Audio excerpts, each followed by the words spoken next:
Ассалаумағалейкум, құрметті көрермендер және де достар, сіздермен бүгін мен Clash Royale кезет арнасы. Достар, жаңа видео және де бүгін мен тағы да Қазақ Арми кланында қонақтамын.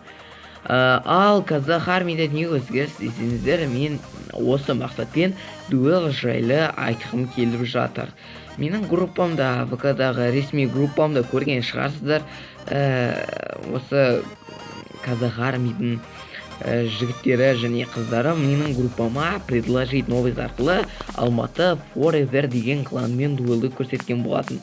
Сосын тағы да енді осы сол дуэлдегі керемет атакаларды көрсеткім келіп тұр. Және де барлық, міне көріп тұрсыздар, Қазақ Армида барлығы жап-жасыл, бірде-бір қызыл таппайсыздар. Қызыл жолақ деген атымен жоқ бұл жақта. Көріп бүкілі жап-жасыл. Мен ойымша Қазақстандағы ең мықты клан КВ жағынан осы клан деп ойлаймын. Сенде мұндай составтармен. Және де Алматы Forever туралы айтатын болсақ, Алматы Forever өте керемет клан. Чат орысша демес, себебі мұндай орысша жазылған екен. Глава рульчик дейді. Сіздің Қазақстан 159 победа жеңіс. Алматы Forever өте керемет. Және де Қазақ Арми тотал жасап кетті. Тотал дегеніміз бүкіл очконы алып кетті. 75 елу атака қолданған, көбісі фармға да жасаған шығар. Бұл жерде Big Wolf деген жігіттен Рузик деген жігітке атак жасағанын көрсетемін. Және достар, міне көріп тұрсыздар, 2x-ке қойдым. Маған көбісі айтқан болатын, Рамзат, сен неге повторларды 4x-ке қоясың? Себебі біз көре алмаймыз, атаканың мәні кетеді деп. Сосын мен оны оқыдым, әрине оны енді жадымда сақтадым да, енді мен осындай керек кездерде 2x-ке қоятын боламын. Ал бұндай жаңа КВН, то есть Крепскананы өлтіргенін мен оларды 4x-пен көрсететін боламын.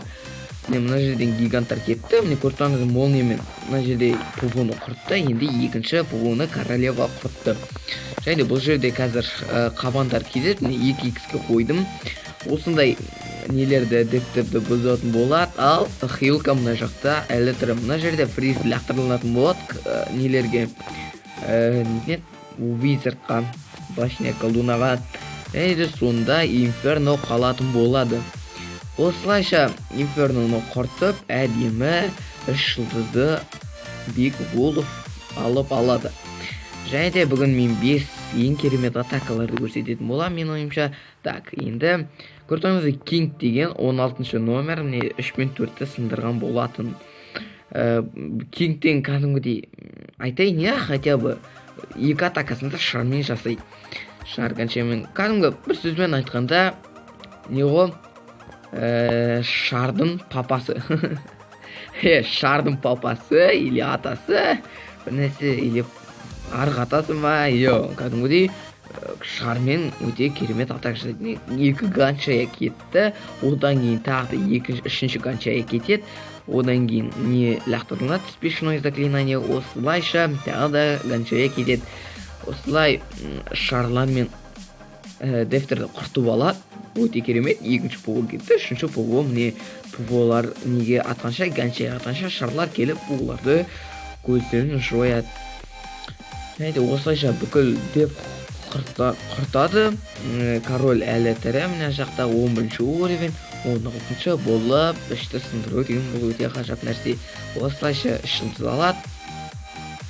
Және де енді тағы да мен сіздерге Кука деген жігіттің Арман деген жігітке жасағанын көрсететін боламын. Так, бұл жерде қай жерде? Королевамен үстіңгі дефті құртып алады, және де королеваны өлтіріп алады. Өте керемет. Бұл жерде хокпен атака жасайды екен, чисто хокпен. Сондықтан осылай кетеді. Одан кейін қазір қабандар кетеді, королева кеткеннен кейін. Өзі жарты не кетеді. Мына жақта голем мен король астыңғы жақтан кіреді, және де қабандар кішкене штуктан ортаға қарай кіріп дефтердің көздерін жояды.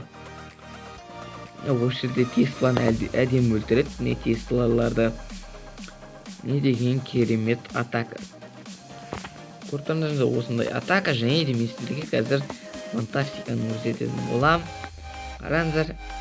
Біздің салт дәстүр сияқты қазақтардың Clash of Clans'тегі осындай 5 персонаж заклинаниямен сурет салып кетеді. Бұл өте керемет, бұл традиция болып қалыптасқан бізге. Бұл енді тарихта қалады Clash'тегі. Так, енді сіздерге мен қандай атаканы көрсетсем екен.